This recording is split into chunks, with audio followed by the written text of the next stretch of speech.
Estas imágenes forman parte del paisaje de cada fin de semana desde hace 10 años en Euskadi. Es la Kale Borroka.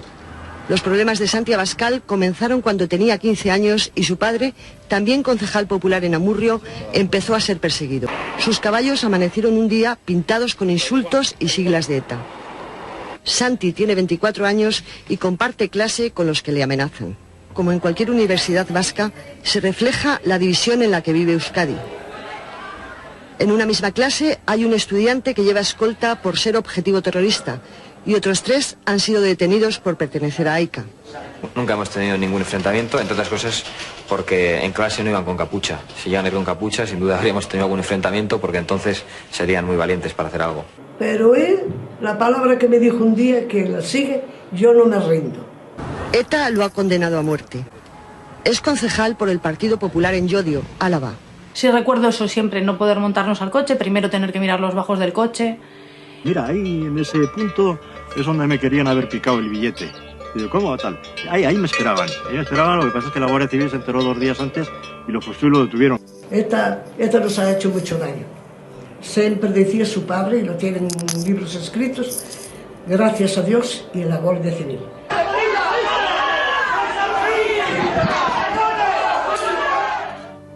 A mí me pasó que cuando murió mi marido, vino una señora a pedirme perdón.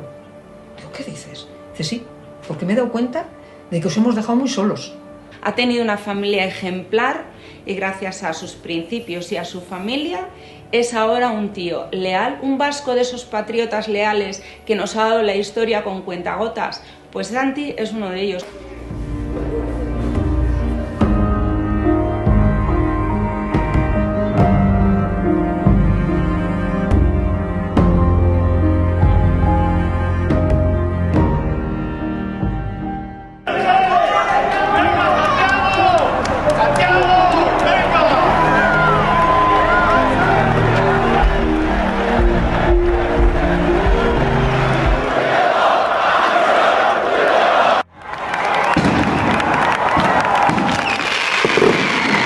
Yo no me rindo.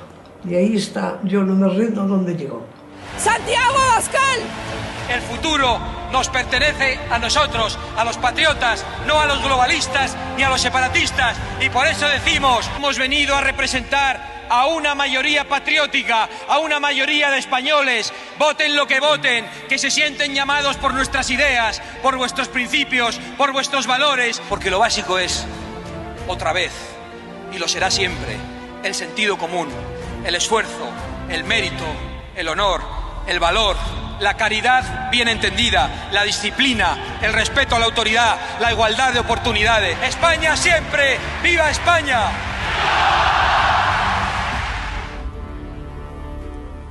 Mi padre yo creo que estaría muy orgulloso ahora mismo de mi hermano, mucho. Y creo que tiene algo que ver en todo esto. No sé.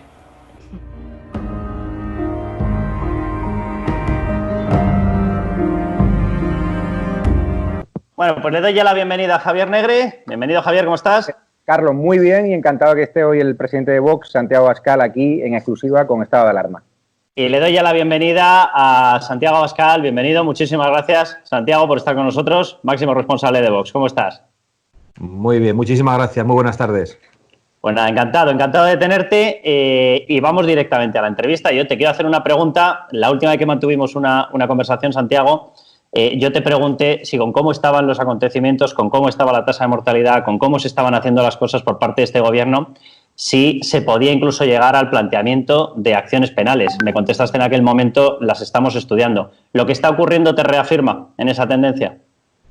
Bueno, me reafirma tanto como que las acciones penales ya las hemos presentado esta semana contra el gobierno. Creemos que la negligencia del gobierno, derivada de su sectarismo, la ocultación de la información a los españoles, ha hecho que la pandemia se extendiese en España de una manera mucho más clara que en otros lugares, en otros países, y por lo tanto que en nuestro país haya habido un mayor número de muertos. Creemos que el gobierno tiene que asumir no solo la responsabilidad política, sino las posibles responsabilidades penales. La responsabilidad política la venimos exigiendo ya desde hace varias semanas. Hemos planteado la dimisión del gobierno. Comenzamos exigiéndole a Sánchez la salida de los ministros comunistas del gobierno que estaban aprovechando la pandemia para atacar a instituciones del Estado, para colarse en el CNI, para atacar al jefe del Estado.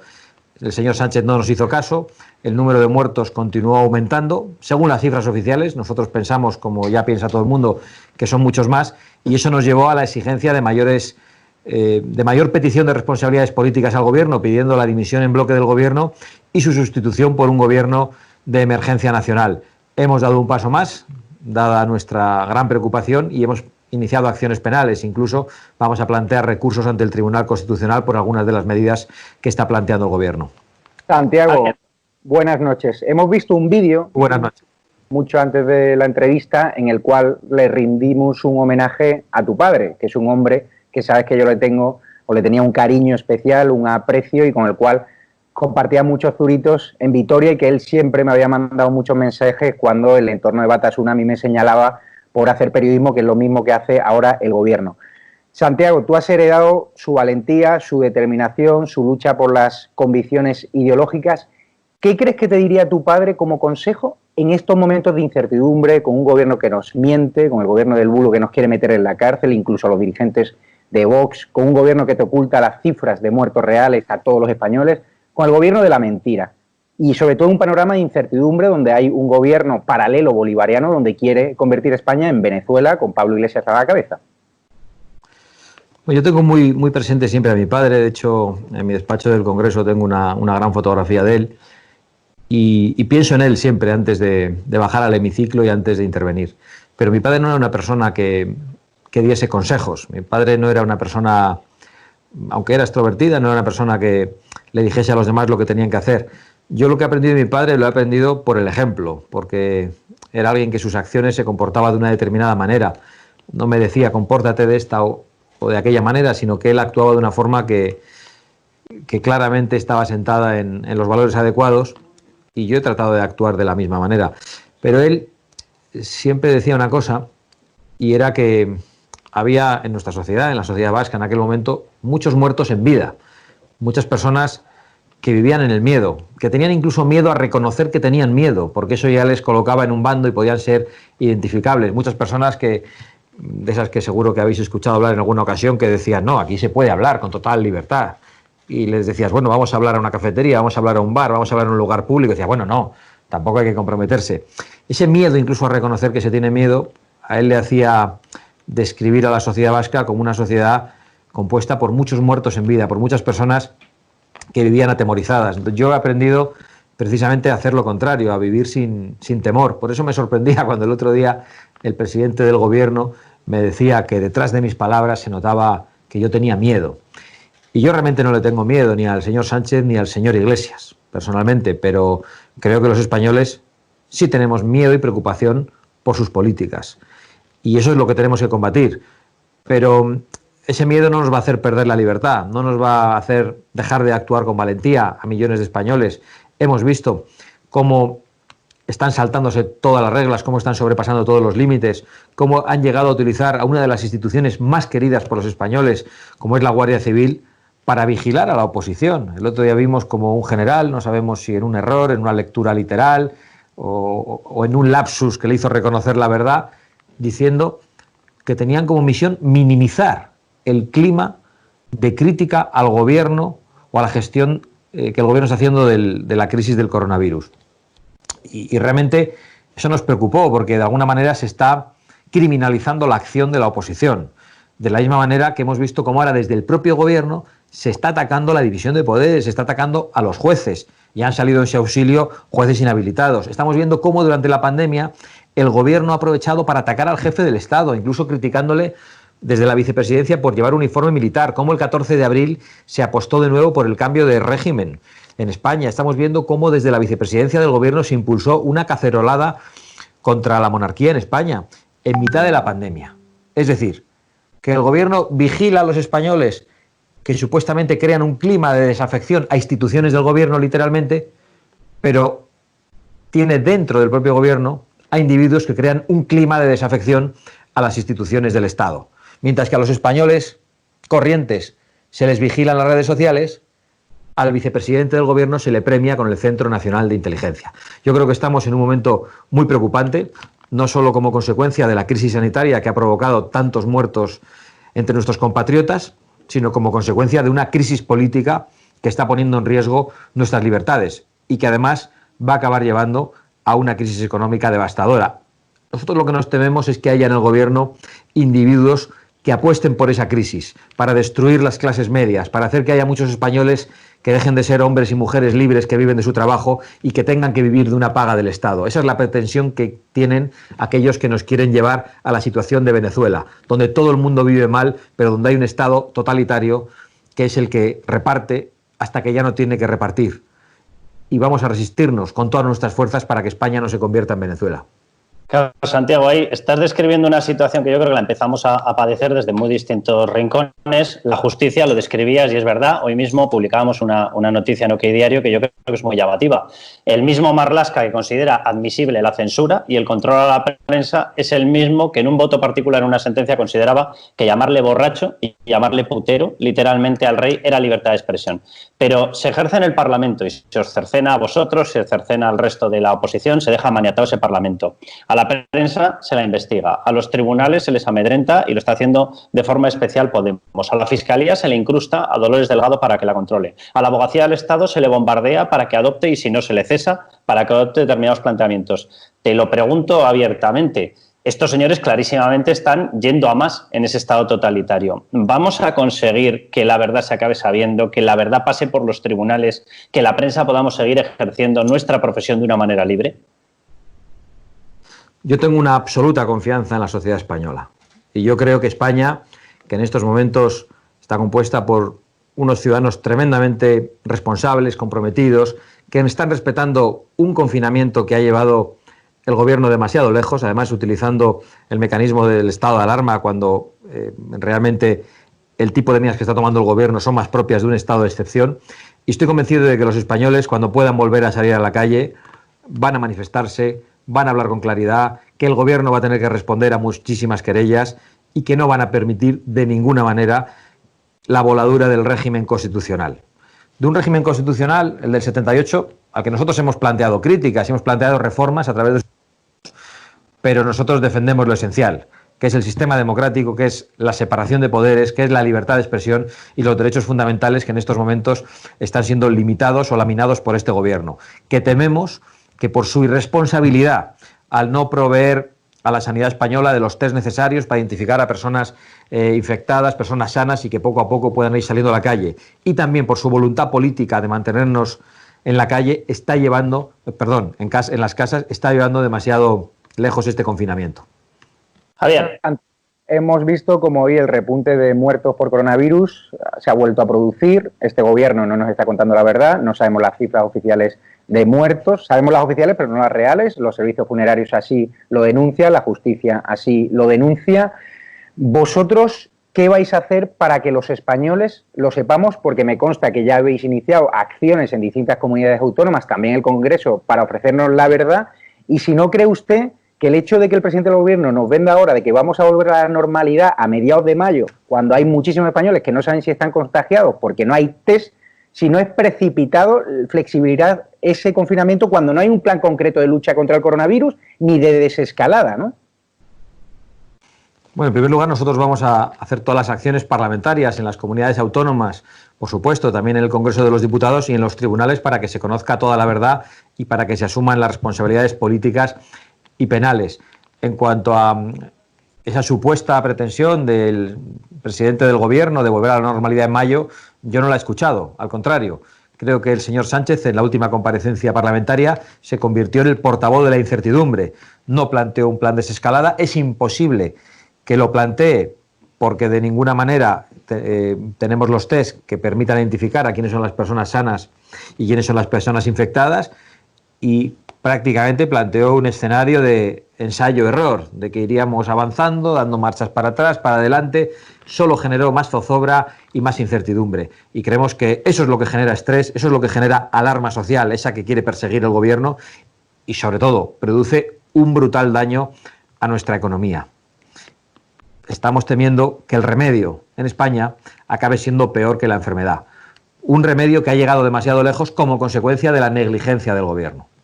Santiago, empieza a aparecer ya el rastro de cosas extrañas, es decir, en medio de esta situación de estado de alarma se utilizan los poderes para contratar empresas y es lógico, hay una situación de emergencia, es lógico que se haga de esa manera, de una manera acelerada y sin los controles habituales, pero aparecen empresas que todos los test que están comprando, todos literalmente no sirven para nada, son totalmente ineficaces. Aparece el rastro de una empresa a la que se le pagan 36 millones de euros y es una empresa que en cuanto se empieza a mirar aparece ligado a un excargo de José Luis Rodríguez Zapatero. Estamos viendo ya no solamente un aprovechamiento ideológico de la crisis, sino que vuelve a aparecer el rastro histórico, antiguo, viejo y no tan antiguo, porque lo de los ERE está muy cercano, de la corrupción. Pues desde luego vamos a investigarlo. Hemos visto con gran preocupación y con todas las sospechas cómo el Gobierno se negaba a identificar a los intermediarios, a los proveedores que nos habían enviado material defectuoso a España. Y eso tenemos el derecho de saberlo. Y tarde o temprano lo vamos a conocer, como el número de muertos que en estos momentos quiere ocultar el Gobierno. No tengo ninguna duda. Javier. Por otra parte... Sí. Sí, acaba, perdona. Nada, no pasa nada. Hemos visto cómo Sanidad retira miles de mascarillas fake que entregó a las funerarias. Hemos visto cómo solo el 3% de las mascarillas que han entregado a nuestras fuerzas de seguridad al Estado, a la Policía Nacional, Guardia Civil, Ejército, son válidas. Es decir, hay muchas mascarillas fake con empresas, como decía Carlos, que están bajo la lupa de anticorrupción ya. ¿Usted cómo valora este desastre del Gobierno? ¿Cómo se llama eso en derecho penal? Porque es cierto que han iniciado acciones legales, pero está claro que si un Gobierno contrata a empresas que no tienen experiencia en material sanitario, que tienen más experiencia en vender productos eróticos que en material sanitario, eso tiene un nombre en derecho penal, ¿no?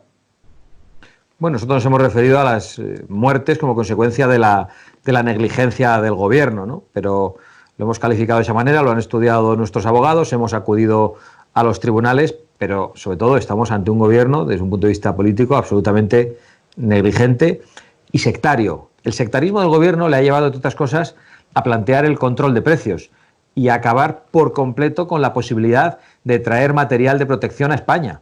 Es que los proveedores que había en España, los importadores, ya no consiguen traer los productos al precio que el Gobierno está exigiendo y como consecuencia de ello el mercado mundial de mascarillas y productos de protección ante el virus se está desviando a otros países. Y eso tiene que ver con el sectarismo ideológico de ministros como el señor Garzón, que es lo único que ha aportado en esta crisis. Es uno de los responsables de que finalmente no tengamos material de protección. Y solo se ha dedicado a decir durante la Semana Santa, insultando a los católicos, cuáles eran las películas que había que ver, que eran todas aquellas, por cierto, pues que de alguna manera podían ofender los sentimientos religiosos. Santiago, este gobierno, o gente de este gobierno que os ha estado insultando sistemáticamente, ahora le vemos que hace una política de marcado personal de periodistas. O sea, lo empezó haciendo Pablo Iglesias, pidió prisión para Eduardo Inda, para tal. Hemos visto capítulos, el otro día nosotros estuvimos presentes en esa manifestación, nos lanzaron toda una tropa de bots, trolls, como cada uno lo quiera llamar, para insultarnos. El último capítulo lo hemos visto con respecto a Canal Sur, con la Televisión Pública de Andalucía. La responsable, la portavoz del Gobierno y responsable de Hacienda, la señora Montero, mencionando a una de las personas que está allí haciendo su trabajo, que es Álvaro Zancajo. Es decir, este Gobierno parece que está más pendiente de marcar a periodistas y de que no podamos contar lo que está ocurriendo que de solventar una cifra y una tasa de mortalidad que da vergüenza, literalmente, aparte del drama humano y el drama humanitario y el drama familiar que está provocando. ¿Les preocupa más marcar, estos que tantas lecciones daban de democracia, les preocupa más el marcado de periodistas? No tengo ninguna duda de que este Gobierno ha empleado todos sus esfuerzos en protegerse a sí mismo en vez de proteger a los españoles. ¿Y eso qué ha implicado? Un control de los medios de comunicación. Al Gobierno solo le interesan los activistas de extrema izquierda que se hacen llamar periodistas. Al Gobierno solo le interesan las empresas verificadoras que persiguen en las redes sociales a toda opinión disidente, convirtiendo cualquier cosa en bulo. Al Gobierno solo le interesa, regando a través de subvenciones, controlar a las televisiones como ha intentado hacer con las grandes televisiones en España. Por suerte, una de ellas, Mediaset, se ha desmarcado de las ayudas al Gobierno. Realmente estamos ante un Gobierno que está dedicando gran parte de sus esfuerzos al control de los medios de comunicación. Nosotros tenemos una relación difícil con muchos medios de comunicación porque disfrazados de tales se convierten en activistas de la extrema izquierda y les tratamos de esa manera, abiertamente. Nosotros tenemos una relación conflictiva con algunos medios cuando nos critican y nosotros respondemos criticando a los medios de comunicación. Es decir, los medios de comunicación no están libres de la crítica, pero el gobierno está intentando el control sistemático de los medios para convertir en bulo el ejercicio de la oposición. Lo vimos el otro día con las declaraciones del general Santiago, que claramente estaba leyendo lo que le habían puesto. El ministro Marlaska dijo que aquello era un lapsus. Insisto yo en la idea de que el lapsus era que dijo la verdad.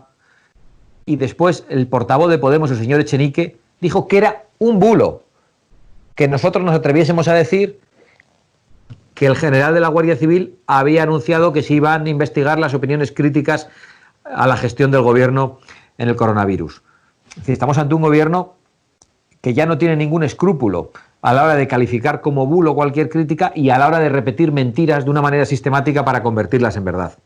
A3 Media es un grupo audiovisual con el que estáis enfrentados ahora, al menos a priori. Lanzó un comunicado muy duro contra Vox y contra Macarena Olona, después de las críticas de Macarena Olona. Es cierto que A3 Media sigue teniendo relaciones institucionales con el Partido Popular. Hay gobiernos del PP que reciben o que le dan publicidad institucional sin ningún tipo de problema. El Partido Popular sigue yendo a sus programas. Santiago Abascal teme una reacción de este grupo, que algunos consejeros del PP hace años me decían, no, es que A3 Media ha llegado incluso a sugerirnos consejeros y cargos políticos para nuestro gobierno. ¿Vox tiene miedo a una reacción contundente de A3 Media? Pero Vox no tiene miedo a ningún medio de comunicación, ni pequeño ni grande. Vox lo único que tiene miedo es a no representar digna y lealmente a los españoles que han apostado por Vox. Y eso es lo que yo quiero decir con toda claridad. Y Vox no tiene miedo ni a A3 Media ni a las o los periodistas de A3 Media, que a través de empresas verificadoras son los que ahora están encargados de distinguir entre el bien y el mal y los que dicen lo que es verdad y lo que es mentira en las redes sociales. ¿De verdad A3 Media piensa que uno de sus periodistas puede decir lo que es verdad y lo que es mentira, lo que se puede publicar en las redes sociales o lo que puede publicar en otros medios de comunicación? ¿Desde cuándo se ha implantado la censura en España? Y eso lo vamos a decir con toda claridad, sin temor al silenciamiento de A3 Media o de otros grupos, un silenciamiento que se está produciendo. Nosotros no aparecemos, siendo el tercer partido de España, en sus telediarios. Se hace un debate en el Congreso, la posición de Vox ha desaparecido de sus telediarios. Por lo tanto, se nos silencia por completo. Nos da igual que nos silencien, que nos demonicen, que nos insulten. Vox va a decir siempre la verdad y va a representar a quienes han apostado por nosotros, sin miedo a ningún tipo de medio de comunicación que diga lo que es verdad o lo que es mentira o a ningún tipo de práctica mafiosa. Vosotros habéis planteado ya una solución, Santiago, para el momento en el que haya que salir de esto para intentar cortar la crisis humanitaria y la crisis económica que se estaba produciendo. Bueno, habéis planteado varias. Habéis planteado una receta económica basada en sostener los sueldos durante los meses que hiciera falta, fuesen 2 meses, fuesen 3 meses, que se hubiese cargado la deuda, pero sobre todo habéis planteado también una posibilidad de un gobierno de emergencia nacional, es decir, de tenderle la mano a algo que sumase 250 a 260 diputados, de forma que partidos, excluyendo a esas formaciones radicales, pudiesen intentar enderezar el rumbo de España. ¿Se os ha llegado a contestar por parte del Partido Socialista? ¿Pedro Sánchez se ha dignado a deciros algo, a contestaros, a plantear una alternativa o no se ha dicho nada? No ha habido ningún tipo de contestación. Hubo una ridiculización de la propuesta y una manipulación en la tribuna del Congreso por parte de Pedro Sánchez, que dijo que nosotros planteábamos su dimisión y que yo fuera el que encabezase el gobierno. Una mentira como cualquier otra de las que está diciendo Pedro Sánchez.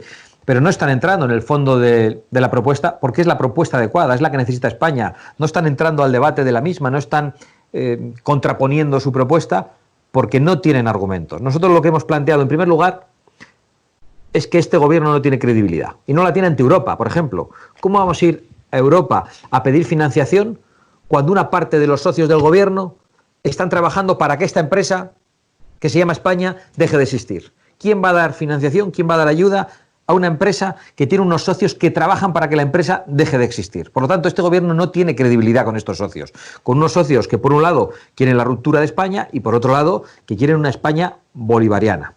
Nosotros lo que hemos planteado es que se produzca una dimisión del gobierno y que este gobierno sea sustituido por un gobierno de emergencia nacional. No hemos hablado de nombres, creemos que puede ser un gobierno de técnicos, formado por personas que ya no estén en la política o personas que nunca hayan estado en la política, pero que no estén pensando en las próximas elecciones, que estén dispuestas a aplicar las medidas que necesita el pueblo español.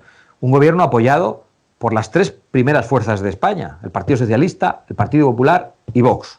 Sería un gobierno con el mayor apoyo posible. Nosotros, yo creo que somos muy claros a la hora de hablar del Partido Socialista. No hay ninguna duda de lo que pensamos de las posiciones actuales del Partido Socialista e incluso de la historia del Partido Socialista desde su fundación. Pero creo que estamos en una situación excepcional y estamos dispuestos a apoyar un gobierno de emergencia nacional. Por supuesto, ya sin los actuales ministros, sin el actual vicepresidente y sin el actual presidente del gobierno. Y la medida que tendría que tomar ese gobierno urgentemente es evitar la destrucción. Porque el gobierno está hablando todo el rato de la reconstrucción. Es un gobierno que ha bajado los brazos, que se ha rendido, que ha dado por hecho que nuestra economía ya ha sido destruida y nosotros pensábamos que esa es una batalla que había que darla, que se podía dar y que todavía se puede dar a día de hoy. Y nuestra propuesta era muy clara. En vez de tantas medidas pequeñitas, burocráticas, complicadas, sobre los autónomos, sobre los impuestos que luego no se cumplían, nosotros lo que planteamos era que el gobierno asumiese el pago de los salarios y de las retribuciones de todos los empleados del sector privado e incluso de los autónomos durante el periodo en el que a estas personas se les impidiese trabajar. Lógicamente, los que están trabajando siguen cobrando, pero todas esas personas a las que no se está permitiendo trabajar, creemos que el gobierno tendría que pagar los salarios durante el mes de marzo, de abril, de mayo, es decir, durante los meses que se produzca este parón. Eso permitiría que la destrucción no se produzca en gran medida. Evidentemente, nuestra economía va a sufrir y que cuando podamos volver a salir a la calle, las empresas mantengan a sus empleados y que hayamos pasado una larga noche en la que se ha bajado la persiana y volvemos a subirla. Pero el gobierno está apostando por otra cosa. Ha bajado los brazos, parece que quiere la ruina en algunos casos, en otros casos no lo parece, estamos seguros de que Podemos pretende la ruina. ¿Por qué? Porque quieren que todo ese dinero que están pidiendo a Europa, toda esa deuda que va a haber que asumir, la reparta el gobierno graciosamente, a través de una paga. Y nosotros lo que pensamos es que España no tiene que ser una sociedad lanar, una sociedad de ovejas, de hombres que acepten lo que les da Pablo Iglesias, sino una sociedad de hombres y mujeres libres que reciben su salario, que reciben aquello a lo que tienen derecho. Ese es nuestro planteamiento. Y yo creo que es tan claro, tan justo y tan difícil de criticar que no hemos conseguido que lo debatan el resto de grupos políticos. Don Santiago, ¿ese gobierno podría estar liderado por la ministra de Defensa, Margarita Robles, que bajo mi punto de vista es lo único que se está salvando de este gobierno de la mentira? Pues realmente nosotros no vamos a proponer un nombre ni vamos a hacer un veto. Yo no tengo ninguna crítica especial que hacerle en estos momentos a la señora Margarita Robles y por lo tanto no quiero plantear un veto a la señora Robles, ni plantear aquí una propuesta que sea sectaria de alguna manera. Podría ser, pero no es la propuesta que estamos haciendo. No estamos haciendo una propuesta concreta, es una propuesta que me hace usted en su pregunta y yo no quiero plantear un veto. Creo que en estos momentos, si nosotros hablamos de nombres o propuestas concretas, podemos enturbiar una idea que entendemos que es la que en estos momentos necesita España. Javier, yo le hago la última pregunta y te lo dejo ya a ti, pero le quería preguntar por un dato a Santiago que hemos descubierto hoy. El famoso programa que lanzó el Partido Socialista, Pedro Sánchez, diciendo vamos a movilizar 200.000 millones de euros. Bueno, había una parte que directamente iba contra la empresa privada, con lo cual, bueno, pues ya iremos viendo qué es lo que ocurre. De la parte pública había una parte, la principal, que eran 100.000 millones en avales. Bueno, pues ya tenemos el dato de que solamente se ha cubierto el 13%. Explicación muy sencilla. Solamente han acudido al 13% porque solamente las empresas con capacidad de mostrar su viabilidad tenían capacidad de acceder a esos avales. Es decir, lo podríamos traducir abiertamente por un timo, por un auténtico timo de trilero. Bueno, es evidente que con planes como estos no se va a poder sacar a España. Incluso después tú tienes la sensación de que Pedro Sánchez va a seguir rechazando vuestra mano tendida porque nos puede llevar a una de las recesiones más graves que haya vivido España. Bueno, yo tengo la impresión de que Pedro Sánchez va a seguir rechazando nuestra propuesta. Ellos han hablado de 200.000 millones. Nosotros hemos dicho que nuestra propuesta, que es mucho más ambiciosa, que es el pago completo de los salarios que antes hablábamos, e incluso de un plus para aquellos que están en estos momentos en primera línea, jugándose su salud, jugándose su vida, como son los sanitarios, como son los guardias, los policías, los militares y algunos otros sectores. Eso implicaba un coste durante 3 meses de 80.000 millones de euros, es decir, muchísimo menos. Nosotros no somos un partido que apueste por la deuda pública, pero entendemos que hemos vivido una situación trágica, excepcional, equiparable a una contienda bélica y que, por lo tanto, vamos a tener que asumir que la deuda pública va a aumentar. Y va a tener que aumentar la deuda pública para proteger nuestro tejido productivo, nuestro tejido comercial. No entendemos cuáles son los números que hace el gobierno ni de dónde pretende sacar el dinero. Yo creo que hay que ir en estos momentos a Europa, hay que ser muy firme, pero hay que ser creíble en Europa. Y por desgracia, este gobierno no tiene credibilidad, no representa bien los intereses de España en Europa. Y por eso nosotros planteamos su sustitución por un gobierno de emergencia nacional. Carlos, le voy a hacer una pregunta personal y otra del público. Don Santiago Abascal, ¿no cree que el rey debería tomar una posición más activa? Es una pregunta que también le lanzan varios espectadores en toda esta crisis del coronavirus, y no ir siempre a rebufo de este gobierno de la mentira.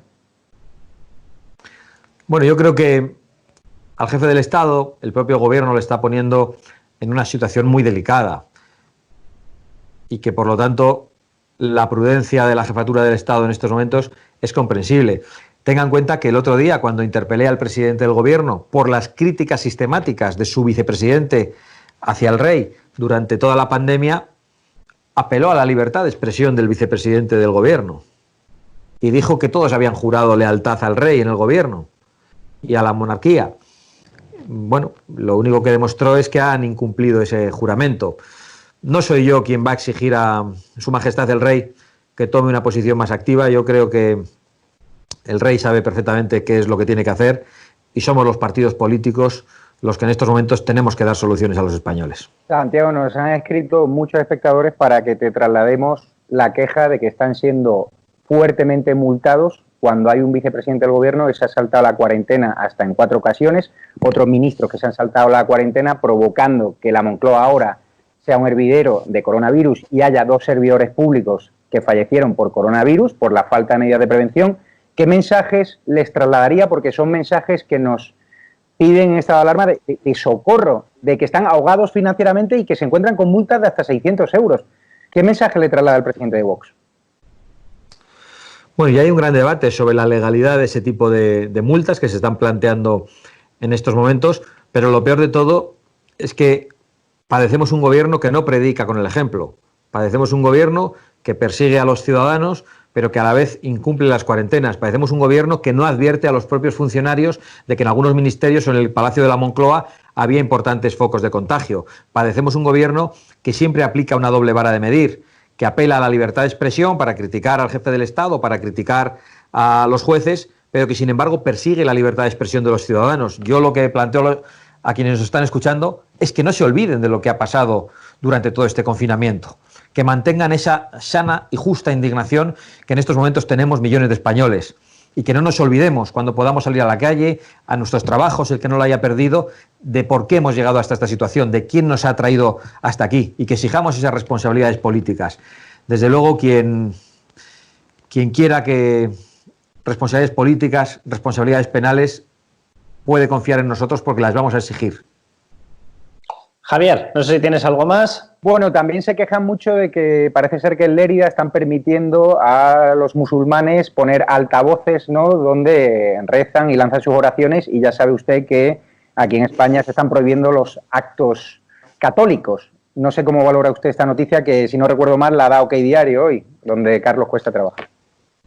Bueno, lo valoro como yo creo que muchos de los espectadores que hemos visto durante estos días como autoridades públicas felicitaban el Ramadán, no felicitaban, por supuesto, la Semana Santa, y a la vez como se permitían actos religiosos islámicos, y sin embargo se entraba en iglesias cuando los actos religiosos, cumpliendo determinadas medidas de seguridad, no se han prohibido, para interrumpir oficios religiosos que todavía estaban celebrándose en unas escenas que no pensábamos que podíamos ver en España. De nuevo, la doble vara de medir. Y aquí siempre pierden los mismos. Yo creo que estamos ante un gobierno que se ha caracterizado por la falta de respeto a las libertades de los españoles, por la falta de respeto a las libertades religiosas, y he de decir que nos van a tener enfrente, que nosotros no nos vamos a olvidar. Por eso nuestro discurso es coherente en el Congreso. Nosotros, cuando criticamos a este gobierno, votamos en contra de las propuestas de este gobierno.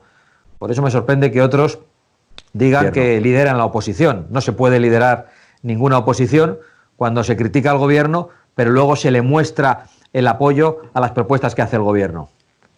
Pues Santiago Abascal, Javier, muchísimas gracias, y que sepa, Santiago, que por supuesto que nosotros también seguiremos aquí y en todos los sitios donde podamos poner un pie, seguiremos para defender que nosotros podamos seguir teniendo libertad, que vosotros podáis seguir teniendo libertad, que el Congreso siga siendo una Cámara donde se representa al voto realmente efectuado y no las ensoñaciones utópicas y estúpidas de algunos, y que todos podamos seguir disfrutando de un Estado de Derecho y de un Estado de libertades. Muchísimas gracias a todos y despedimos ya estado de alarma.